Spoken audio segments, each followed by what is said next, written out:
আমাদের বিজনেসের বৈধতা হালাল হারামের উপরে গুরুত্বপূর্ণ আলোচনা পেশ করার জন্য ওয়েলকাম মাইনুদ্দিন ভাই। জি ভাইজান, আপনাকে কেমন আছেন? জন্য অনুরোধ জানাচ্ছি। আচ্ছা। সম্মানিত আজকের এই প্রোগ্রামের পরিচালক এবং দর্শক শ্রোতা, আপনাদের সবাইকে মোবারকবাদ জানিয়ে আমার সংক্ষিপ্ত আলোচনা আমি শুরু করতেছি। আসসালামু আলাইকুম ওয়া রাহমাতুল্লাহি ওয়া বারাকাতুহু। ওয়ালাইকুম আসসালাম ওয়া রাহমাতুল্লাহি ওয়া বারাকাতুহু। আসলে ভাইজান দুঃখিত, আমার একটু লেট হয়ে গেছে। আমি একটু সফরে আসছি। আমি কালকে পরশুদিন আমি আব্দুর রহিম ভাইকে বলছিলাম সফরে থাকবো, আমি জেদ্দায় আসছি একটু জরুরি কাজে। তারপরে উনি অনুরোধ করছে, আমি বলছি ইনশাআল্লাহ যতটুকু সম্ভব গাড়িতে বসেই আপনাদের সাথে আমি আলোচনা করব, অংশ নিব ইনশাআল্লাহ। ইটস ওকে, তো নো প্রবলেম। হ্যাঁ, জি।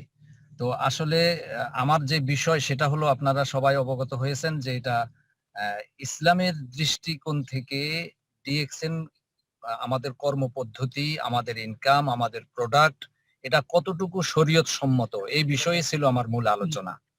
তো এই বিষয়ে আলোচনার পূর্বে আমি আপনাদেরকে যে কথাটা সর্বপ্রথম বলতে চাই যে আমরা ডিএক্সএন কেন করি। আমাদের লক্ষ্য এবং উদ্দেশ্য হলো, আল্লাহ তাআলা যেমন সূরা রা'দে বলছেন, ইন্নাল্লাহা লা ইউগাইয়িরু মা বিকাউমিন হাত্তা ইউগাইয়িরু মা বিআনফুসিহিম, যে আল্লাহ তাআলা কোনো ব্যক্তি, কোনো কওম, কোনো জাতি কারোর ভাগ্য পরিবর্তন করবে না যতক্ষণ পর্যন্ত সে নিজেকে নিজে পরিবর্তনের জন্য প্রচেষ্টা না নেবে, উদ্যোগী না হবে। তো আসলে উদ্যোগ নিতে হবে, কিন্তু আমরা যে প্রচেষ্টা আমরা নিব, সেই প্রচেষ্টা সে আমাদের কর্ম পদ্ধতিটুকু হালাল হতে হবে, শরীয়ত সম্মত হতে হবে। যেহেতু আমরা মুসলমান, যেহেতু আমরা আল্লাহর প্রতি আমাদের ভয় আছে, আমাদের হারাম হালাল সম্পর্কে আমাদেরকে সচেতন হয়েই করতে হবে, যেটা আমরা ব্যক্তিগতভাবে আমি নিজেও সেই সদস্য শুরু থেকেই করে আসছি আলহামদুলিল্লাহ। তো আমি আপনাদের যেহেতু সফরে আছি, সংক্ষেপে যেটা বলবো, আমার হাতে একটা লিফলেট আপনারা দেখতে পাচ্ছেন। এটা হলো আহ, ভারত পাকিস্তানের এই উপমহাদেশের সবচেয়ে বড় যিনি মুফতি, আল্লামা শফি, যাকে মুফতি শফি বলা হয়, গ্র্যান্ড মুফতি।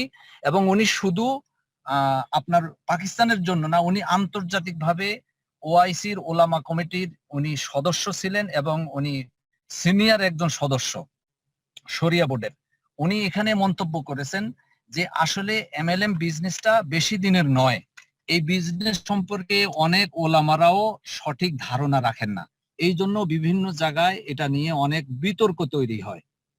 তো বিজনেসটা এটা কেন উনি এটাকে এখানে উনি ফতোয়া দিয়েছেন যে এইখানে তালাশ করে দেখা হয়েছে যে এমএলএম পদ্ধতি যদি পরিচালনা কমিটি যদি সঠিক হয়, কোম্পানি যদি সঠিক হয় এবং তাদের কর্মপদ্ধতি যদি সঠিক হয়, যেমন আল্লাহ রাসূল সাল্লাল্লাহু আলাইহি ওয়াসাল্লাম বলছেন, লা দরারা ওয়ালা দিরার, যে তুমি যেমন কাউকে ক্ষতিগ্রস্ত করবে না, কাউকে তুমি প্রতারণা করবে না, তুমি নিজেও প্রতারণার শিকার হবে না, যেন না হয়।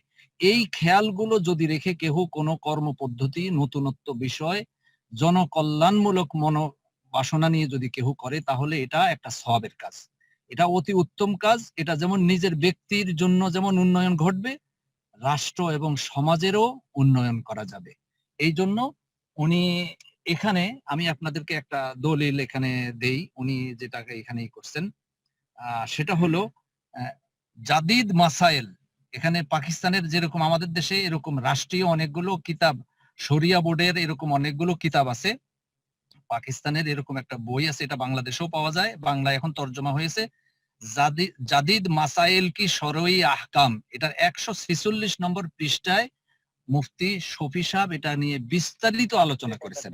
হ্যাঁ হ্যাঁ, দেখিস, এটা বিস্তারিত আলোচনা করেছেন। কাজেই এটা নিয়ে আমরা অনেক আলেম ওলামাদের সাথে এই পর্যন্ত অনেক আলোচনা করেছি, এটা হালাল, এটা বৈধ। কারণ হলো আমাদের ডিএক্সএন কোম্পানি নিয়ে যতটুকু এই পর্যন্ত ওলামারা গবেষণা করেছে, তারা দেখেছে এখানে কেউ কাউকে কোনো ধোঁকা দেওয়ার, প্রতারণা করার কোনো সুযোগ নেই। যেমন নিজে উপকৃত হবে, তেমন আরেকজনকে উপকার করা যায়। আপনার আমার প্রচেষ্টায় যদি সমাজের যদি 10টা ভাই যদি 500 রিয়াল, 1000 রিয়াল, 2000 রিয়াল যদি ইনকামের একটা সন্ধান পায়, সুযোগ পায়, তাহলে তার বউ বিবি বাচ্চা যদি তারা একটু সুখে থাকে, তাদের ইনকাম যদি সচ্ছলতা আসে, তাহলে তারা আল্লাহর কাছে হাত তুলে দোয়া করবে। অন্তত তারা মুখে না বললেও আপনি তাদের অন্তর থেকে আপনি দোয়া পাবেন। দেখেন আরেকটা সাধারণ বিবেচনা আমি আপনাদেরকে বলি, সৌদি আরবে আমরা জানি যে মালিকের কফিলের কাজ ছাড়া বাহিরে কোনো কিছু করা, এটা রাষ্ট্রীয়ভাবে এদের আইনে এটাকে বৈধতা দেয় না। একটা পানি হালাল, একটা পানির বোতল হালাল, কিন্তু আপনি যদি ইশারায় দাঁড়ায় যদি পানির বোতল বিক্রি করেন, আইন আপনাকে এখানে বাধা দিবে। কিন্তু এই দেশে আমাদের অনেকে মন্তব্য করে যে এটা ডিএক্সএন এর কাজ ভালো না, ডিএক্সএন এর কাজ খারাপ, এটা সেটা করে। কিন্তু যারা নাকি এই দেশে ব্যবসা বাণিজ্য করে, দোকান খুলে বসে আছে, বড় বড় বিভিন্ন বিজনেস করতেছে, তারা সাইনবোর্ডটুকু শুধু কফিলের, তাদের সাইনবোর্ডটুকু শুধু কফিল, আর বাকি সব কিছু তার। তাহলে এটা এই দেশের আইনকে প্রতারণা দেওয়া হচ্ছে, এই দেশের আইনকে ধোকা দেওয়া হচ্ছে। কিন্তু আমাদের যে কাজ, আপনি ডিএক্সএন দেখেন, আমরা এখানে একরকম এটা দালালির মতো, দালালি ব্যবসা শরীয়তে জায়েজ। আপনি কোনো একটা জিনিস কিনবেন, কাউকে পথ দেখাই দিবেন, আপনি একটা গাড়ি কিনাই দিবেন, আপনি বলবেন যে ভাই আমি এটাকে বেচাই দেবো, তোমার গাড়ি বিক্রি করে দিব, তোমার বাড়ি বিক্রি করে দিব, আমাকে 500 টাকা দিতে হবে, 5000 টাকা দিতে হবে। এটা শরীয়তে জায়েজ এবং হালাল। আমাদের কাজটা তদ্রূপ। আমরা যদিও সবাই আমরা কোম্পানির অধীনে আছি, আমরা কপিলের অধীনে আছি, আমরা অফিস থেকে নিজের পকেটে টাকা দিয়ে নিয়ে আসি, নিয়ে এসে আরেকজন ভাইকে দিই।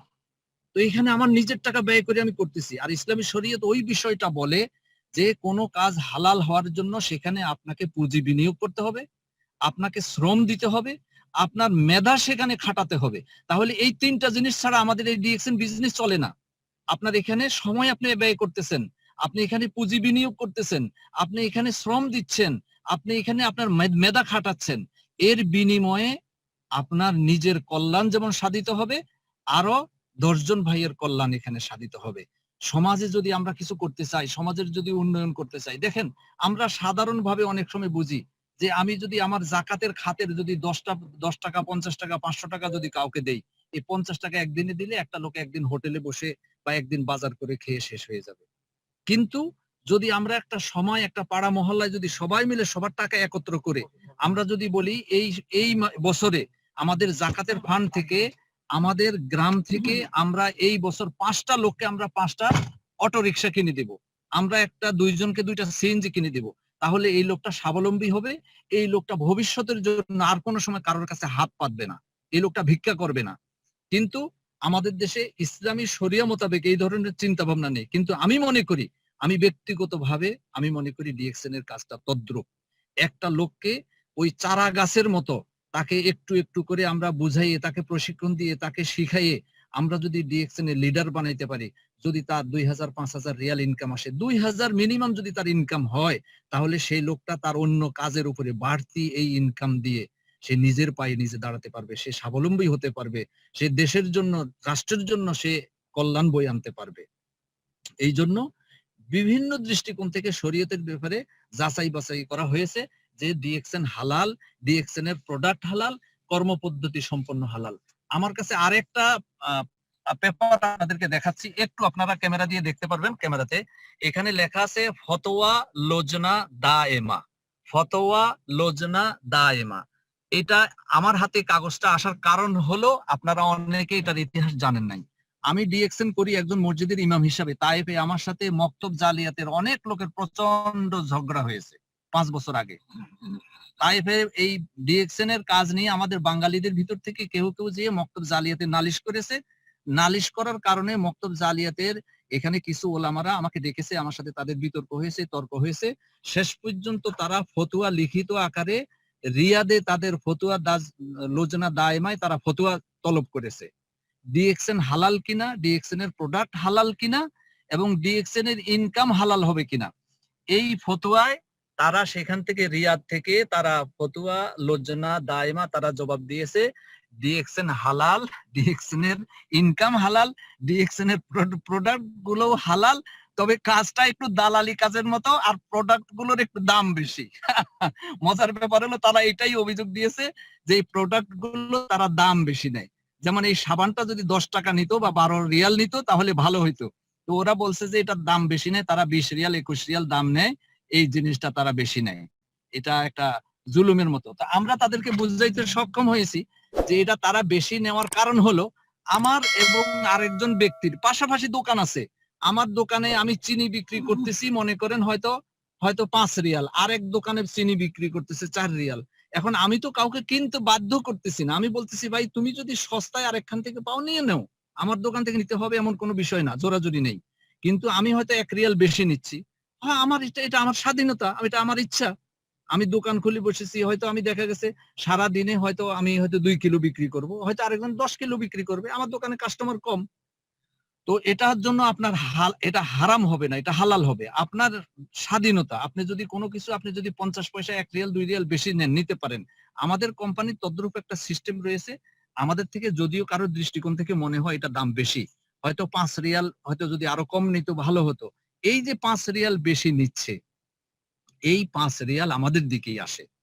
এই পয়সাগুলো তারা আবার আমাদের মধ্যে বন্টন করে, এটা সিস্টেম অনুযায়ী কোম্পানির নিয়ম মাফিক আমাদের ভিতরে বন্টন করে দিয়ে দেয়। কাজেই যদি এটা এতই সস্তা রাখবে, তাহলে আমাদের পয়সা কোত্থেকে আসবে, আমাদের ইনকাম কোত্থেকে আসবে? তো এইভাবে এই কোম্পানির কাজগুলো আমাদের আজ পর্যন্ত, আমি বিশেষ করে অনেক যাচাই বাছাই করে আমি কাজ করতেছি আলহামদুলিল্লাহ।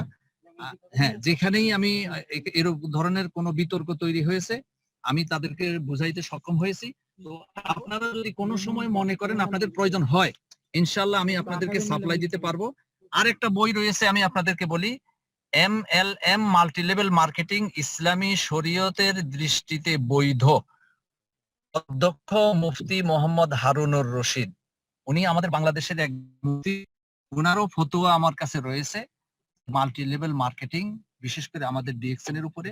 উনি মন্তব্য করেছেন সেটা হলো ডিএক্সএন ব্যবসা বা মাল্টি লেভেল মার্কেটিং এর বিজনেস সম্পর্কে আমাদের বাংলাদেশে, ভারতবর্ষে অনেক আলেমরাই অজ্ঞ, তারা ওই আগে থেকে নাক ছিটকায়, এটা জানার আগেই তারা মন্তব্য করে বসে থাকে। আসলে মাল্টি লেভেল মার্কেটিংটা কি? আমি কাজ করি, আমরা তো দেখি আজ পর্যন্ত, আমরা কাজ করার শুরু থেকে এই পর্যন্ত দেখেছি যে কোম্পানি কোন সময় আমাদের যতটুকু পার্সেন্ট আমার জন্য নির্ধারিত করা আছে, কোম্পানির কত পার্সেন্ট কে পেতে পারে, কোন স্ট্যাটাসের কারণে কতটুকু পেতে পারে, কত পয়েন্টের কারণে কতটুকু পেতে পারে, এর থেকে ব্যতিক্রম কোনো কিছু আমাদেরকে কোনো সময় ঠকাইছে বা আমরা কাউকে ঠকিয়েছি বা ঠকানোর কোনো পদ্ধতি আছে বলে আজও পর্যন্ত কেউ এটা প্রমাণ দিতে পারে নাই। কারণ যেটা সিস্টেম রেখেছে কঠোরভাবে নিয়ন্ত্রণ করে, এই নিয়ন্ত্রণের কারণে এখানে কেউ প্রতারিত হওয়ার কোনো সুযোগ নেই। যার কারণে ডিএক্সএন এর কাজটাকে আমি আপনাদের সবাইকে অনুরোধ করি, সবাইকে বলি, আপনারা দুনিয়া আখেরাতের কল্যাণ মনে করে আপনারা ডিএক্সএন করেন। আর যদি আপনার যদি লক্ষ্য উদ্দেশ্য এটাই থাকে, ইনশাআল্লাহ ইনশাআল্লাহ আমি বলতে পারি আল্লাহ আপনাদেরকে অবশ্যই কামিয়াবি দান করবেন। কারণ আপনার লক্ষ্য উদ্দেশ্য থাকবে যে আপনি সমাজকে উন্নত করবেন, আরো 10 জন ভাইয়ের আপনি উন্নত করবেন। একজন ভাই রোগে ভুগতেছে, সে হয়তো অসুস্থ রয়েছে, আর একজন ভাই হয়তো বিভিন্ন রোগে ভুগতেছে, সে বিভিন্ন রকমের ট্রিটমেন্ট করাচ্ছে, সে চিকিৎসা নিচ্ছে, কিন্তু তার রোগ থেকে মুক্তি পাচ্ছে না। আপনার দেওয়া যদি মরেঞ্জি খেয়ে, আপনার দেওয়া মাশরুম খেয়ে, আপনার দেওয়া বিভিন্ন এই আমাদের প্রোডাক্ট গুলো নিয়ে কেউ যদি উপকৃত হয়, কোন একজন ভাইয়ের যদি রোগ থেকে মুক্তি পায়, তাহলে ওই ভাই হাত তুলে দোয়া না করলেও আল্লাহ তার অন্তরের খবর জানেন, অন্তর থেকে আপনি তার তার বিনিময় আপনি পাবেন। এই জন্য আমি আপনাদের সবাইকে অনুরোধ করব, আপনারা আমরা যারা ডিএক্সএন করি, শরীয়তের দৃষ্টিকোণ গুলো এগুলো মাথা থেকে আমাদেরকে ঝেড়ে ফেলতে হবে। অনেকে এগুলো ভুল বুঝাবুঝি তৈরি করে, আসলে এগুলো এখানে হারামের কিছুই নেই। আপনি টাকা দিয়ে নিয়ে আসতেছেন, টাকা দিয়ে আপনি নিয়ে এসে আরেকজনকে দিচ্ছেন, এখানে হারামের কি আছে? আপনি দেখেন, আমাকে অনেকে প্রশ্ন করে যে ডিএক্সএন এর কাজটা কিভাবে আপনাদের পয়সাটা দেয়। আমি এক ভাইকে গত কিছুদিন আগে আমি এক সৌদিকে বলছি, আমি মেসাল দিছি তাকে, ওইটা সদকায়ে জারিয়ার একটা মেসাল। আমি তাকে বলছি যে দেখো, তুমি যদি কোরআন পড়া জানো, আমরা 3টা 5টা লোক তোমার কাছে এসে বললাম যে ভাই তুমি কোরআন তেলাওয়াত জানো, আমরা 5টা লোক তোমার কাছ থেকে কোরআন তেলাওয়াত শিখবো। ওই লোকটা আমার ওস্তাদ, আমাদের 5 জনকে সে তেলাওয়াত শিখিয়ে দিল। এবার তার কাছ থেকে তেলাওয়াত শিখে আমরা সারা জীবন যত তেলাওয়াত করব, প্রতি হরফের বিনিময়ে আল্লাহর রাসূলের ঘোষণা যে কমপক্ষে 10 নেকি পাওয়া যায় কোরআন তেলাওয়াতে। তাহলে আমরা যে 5টা লোকের যেই ওস্তাদ কোরআন তেলাওয়াত শিখিয়ে দিল, সে সারা জীবন আমাদের তেলাওয়াতের মাধ্যমে সে সওয়াব পাবে। আমরা যত বেশি পড়বো আমাদেরও লাভ, তারও লাভ। আমি বলছি ডিএক্সএনটা এরকম। এবার আমি আমার ওস্তাদের থেকে শিখে আমি যদি আরো 5 জনকে শিখাই, আমি যদি আরো 10 জনকে শিখাই, সেখান থেকেও আমার ওস্তাদ বঞ্চিত হবে না। কারণ আমার প্রথম ওস্তাদ তো ওই ব্যক্তি, সে আমাকে শেখানোর কারণেই না আমি আজকে সামনে যে আরো 5 জনকে শিখাইতে পারছি। তাও আমাদের ডিএক্সএন এর কাজটা ঠিক এরকম একটা সদকায়ে জারিয়া কাজের মতো। আপনি নিজে এখানে ইনভলভ হবেন, আপনি ডিএক্সএন করবেন, আপনি আরো 5 জনকে দাওয়াত দিবেন, এবং আল্লাহ রাসূল সাল্লাল্লাহু আলাইহি ওয়াসাল্লাম এক হাদিসে বলছেন, আল কালিমাতু তাইয়্যিবাতু সাদাকা। আপনি যদি মানুষকে কল্যাণ মনে করে যদি কোনো উত্তম কথা বলেন, উত্তম নসিহত যদি আপনি করেন, উত্তম শিক্ষা যদি কাউকে দেন, এটা হলো সবচেয়ে বড় সদকা। তাহলে আমরা তাদের কল্যাণের জন্য, তাদের মঙ্গলের জন্য, আমি যে আয়াতটি সর্বপ্রথম আমি পড়েছি যে ইন্নাল্লাহা লা ইউগাইয়িরু মা বিকাউমিন হাত্তা ইউগাইয়িরু মা বিআনফুসিহিম, আমি আমার কল্যাণ মনে করে আমি এটা করছি, কল্যাণ বুঝে শুনেই আমি আমার এই কল্যাণের জন্য আমি এই কাজটা শুরু করছি। তাহলে আমি আরো 5 জন ভাইকে এই কল্যাণের পথ দেখানো, এটা ইসলামের বিধান, ইসলামের নিয়ম।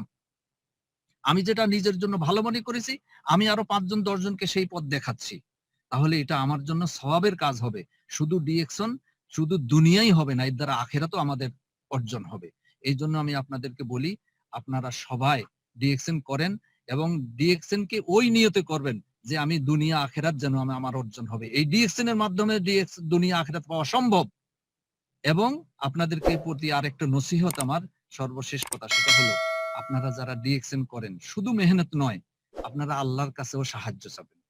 আপনারা আল্লাহর কাছে ফরিয়াদ করবেন যে হে আল্লাহ, মানুষ বিভিন্ন ভাবে ইনকাম করে, কিন্তু আমার ওই রকম অবৈধভাবে ইনকামের কোনো আমার চিন্তা ভাবনা নেই।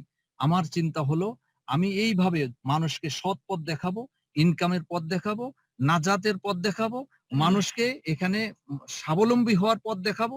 এর দ্বারা এই কাজটা তুমি আমাকে করার জন্য, আমার জন্য এই কাজটা তুমি সহজ করে দাও, এবং এই কাজের মধ্যে আমাকেও তুমি এখানে মর্যাদা দান করো, আমাকেও তুমি সফলতা দান করো। আর আমার অধীনে আমার সহপাঠী হিসেবে যে ভাইরা এই কাজে মানে এখানে আমার সাথে জয়েন্ট হচ্ছে, তারাও যেন এখানে সফলতা পায়। এইভাবে আমরা সবাই যেন আল্লাহর কাছে সাহায্য চাই, এবং আল্লাহর কাছে আমরা আল্লাহর সাহায্য যদি পাই, ইনশাআল্লাহ আমরা সবাই স্বাবলম্বী হতে পারবো ইনশাআল্লাহ। এই বলে জাকির হোসেন ভাইকে ধন্যবাদ জানিয়ে আমি আমার এই সফরের মাধ্যমে সংক্ষিপ্ত আলোচনা আমি এখানে শেষ করতেছি। জাকির ভাই, আল্লাহ হাফেজ। জি, ধন্যবাদ আমাদের মাইনুদ্দিন ভাইকে। জি মাইনুদ্দিন ভাই, আমি রেজাউল ভাই বলছিলাম। জি আপনার জি যাত্রা জি ব্রাঞ্চের জি একজন রেজাউল ভাই ভুল বলছি, আমি জাকির হোসেন ভাই বলছি, রেজাউল ভাই। জি, না, আমি ধন্যবাদ। আপনাকে দেখেই চিনছি, আমি একটু আগে আলোচনা করছি যে জি, রেজাউল ধন্যবাদ ভাই। আমাদের মাইনুদ্দিন ভাইকে, অনেক জি গুরুত্বপূর্ণ আলোচনা করলেন অল্প সময়ের মধ্যে, অনেক গুরুত্বপূর্ণ কথা। আপনারা যারা আজকের উপস্থিতি নোট করেছেন কিনা আমি আসলে জানি না, আগে থেকে আপনাদেরকে বলে দেওয়া হয়েছিল আপনারা এগুলি নোট করার জন্য। তাহলে আপনাদের ভবিষ্যতে এগুলি, আপনাদের পরবর্তী যে ভাইয়েরা আপনাদের কাছে প্রশ্নগুলি করবেন, অন্তত তথ্যগুলি আপনারা দিতে পারবেন। এরপরেও আপনাদের কোনো এই ব্যাপারে কোনো সহায়তা প্রয়োজন হলে আমাদের মাইনুদ্দিন ভাই আপনাদেরকে আশ্বস্ত করেছেন যে আপনাদেরকে উনি হেল্প করবেন ইনশাআল্লাহ। তো আজকের আলোচনা দুইটা বিষয় আজকে অনেক গুরুত্বপূর্ণ আলোচনা হয়েছে। তবে শেষের যে আলোচনা, এই আলোচনার ভেতরে আমাদের মাইনুদ্দিন ভাইয়ের আলোচনার ভেতরে আমাদের আজকের উপস্থিতি যারা, তাদের কোনো যদি প্রশ্ন থাকে, প্রশ্নটা সংক্ষেপে করবেন এবং আমাদের মাইনুদ্দিন ভাইয়ের সংক্ষেপে উত্তর দেওয়ার চেষ্টা করবেন ইনশাআল্লাহ। যে কোনো ভাইয়ের যদি প্রশ্ন থাকে আপনারা হাত রাইজ করবেন প্লিজ। যে আমাদের ইকবাল হোসেন ভাই আছেন কি সাথে? হ্যালো, আসসালামু আলাইকুম। ওয়ালাইকুম আসসালাম। জি ভাই, আমি ইকবাল হোসেন ডিএক্সএন আবুধাবি থেকে বলছিলাম। তো আমার প্রশ্ন না, আমার কথা হলো যে ভাই, আপনি যে রেকর্ডিংটা করছেন মইনুদ্দিন ভাইয়ের, ওইটা যদি আমি পাইতাম কোনো, তাহলে আমার কোনো উপকার হতো আর কি। ইনশাআল্লাহ আমাদের ভাইদের সাথে আপনারা যোগাযোগ করবেন। জি, পেয়ে আচ্ছা, যাবেন ইনশাল্লাহ ইনশাআল্লাহ। ইনশাল্লাহ ভাই, এটা আমার একটু প্রয়োজন, কারণ আমার কয়েকজন লোক অলরেডি নেগেটিভ হয়ে ওকে, গেছে। ঠিক আছে, এই আমরা একটা বুঝতে পারছি কারণবশত। ভাই, ঠিক আছে। জি, ধন্যবাদ ওকে ইকবাল ভাই, ভাই। ওকে জি, ভাই, সাইদ ধন্যবাদ। মোহাম্মদ ভাই আছেন? সাইদ মোহাম্মদ। জি, সাইদ আসসালামু মোহাম্মদ আলাইকুম। জি জি, ভাই। আসসালামু আলাইকুম। আসি আসি ভাইজান, হযরতের নাম্বারটা যদি একটু পাইতাম তাহলে একান্ত ব্যক্তিগত সময় আলাপ করতে পারতাম। কাকে? আমাদের মইদিন সাহেবের, হাফেজ সাহেবের। জি, মাইনুদ্দিন ভাইয়ের নাম্বার আপনি পেয়ে যাবেন ইনশাআল্লাহ। আপনি ব্যক্তিগতভাবে তাহলে লম্বা আলোচনা করতে পারবেন ইনশাআল্লাহ। ঠিক আছে, ধন্যবাদ। জি জি, ধন্যবাদ। জি জি, জাকির হোসেন ভাই। আসসালামু আলাইকুম সালাম। ভাই, আমি নামাজের কারণে মিটিং এর মাঝখানে চলে গেছিলাম। তো আমার একটা জি, প্রশ্ন ছিল। প্রশ্ন করেন। আমাদের যে টুথপেস্টটা আছে, আমি টুথপেস্টটা ব্যবহার করতেছি, কিন্তু প্রথম দিক দিয়ে যেরকম ছিল, এখন মনে হয় ব্যবহার করলে মুখে তিতো লাগে, তেতো তেতো ভাব লাগে। এটার কি কারণ হতে পারে আর কি একটু জানাইলে ভালো হতো। জি ভাই, জাকির ভাই, আমরা আসলে আজকে দ্বিতীয় পার্টে আছি। এখন দ্বিতীয় পার্টটা হলো আমাদের হালাল হারামের উপরে আলোচনা হয়েছে।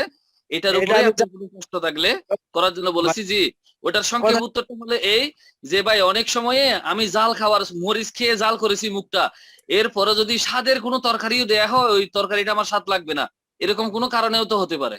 বুঝতে পারছেন? এটা লম্বা আলোচনা। আপনি আমাদের লিডারদের নাম্বার নিয়ে নিবেন, পার্সোনালি কথা বলবেন, ইনশাআল্লাহ লম্বা সময় দেবে আপনাকে। ধন্যবাদ।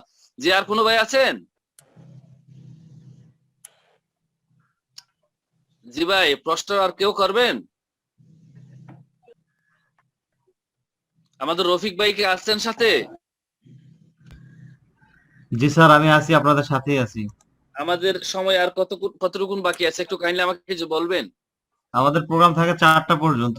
তো এর মধ্যে যদি কারো কোনো কোশ্চেন আনসার থাকে নিতে পারেন। আমাদের জি ভাই, স্পিকার দুজন আছে, যে ভাই প্রোডাক্ট সম্পর্কে জানতে চায় তাকেও তারও আলোচনা দিতে পারেন। আমাদের রহিম ভাইও আছে আমাদের সাথে। জি জি, তাহলে আমরা যেহেতু আমাদের সময় আছে, আমাদের আব্দুর রহিম ভাইকে অনুরোধ করবো যে আমাদের ওই ভাইয়ের প্রশ্নের উত্তরটা একটু কাইন্ডলি সংক্ষেপে দিয়ে দেন। স্যার, আরেকটা বিষয়, আমাদের মোহতারাম উনি সফরে অবস্থা আছে, যদি ওনার ব্যস্ততা থাকে তাহলে ওনাকে আমরা বিদায় দিতে পারি, কারণ জি উনি জি জি, আমাদের মাইনুদ্দিন যেহেতু ভাই ব্যস্ত সফরে আছে। থাকলে ওকে, জি, ঠিক আছে, ধন্যবাদ রফিক অনেক ভাইকে। ধন্যবাদ, অনেক ধন্যবাদ ভাইজান। ওকে ওকে, আল্লাহ হাফেজ, জাযাকাল্লাহ আসসালামু খাইর। আলাইকুম।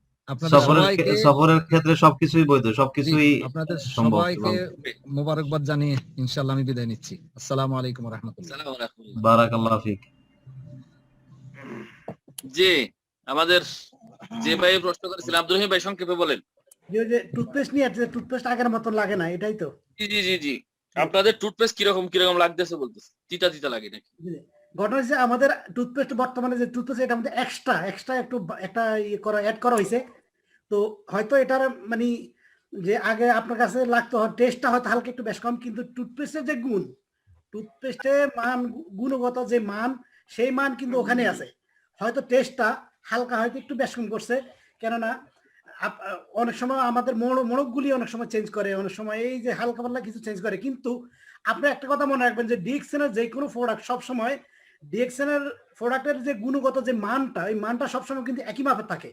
তো হইতে পারে এটা এটা আপনার আগে জানেন, আগে টুথপেস্ট একটু লালসা লালসা ছিল, মাইটা কালারের ছিল, বর্তমানে টুথপেস্টটা একটু বেশ কম। এই জন্য এটার মধ্যে এক্সট্রা ইয়ে করা হয়েছে, করার কারণে, যার কারণে টুথপেস্টটা একটু হালকা কালার একটু বেশ কম হয়েছে। জি, ধন্যবাদ। এই জন্য হয়তো একটু টেস্টটা হালকা বেশ কম হয়েছে, কিন্তু মূল কথা দেখি, মূল কথা হচ্ছে আমাদের গুণগত মান। আমরা টুথপেস্ট ব্যবহার করবো আমাদের দাঁত ভালো রাখার জন্য, এটা যে মান বজায় রাখবো সেটাই।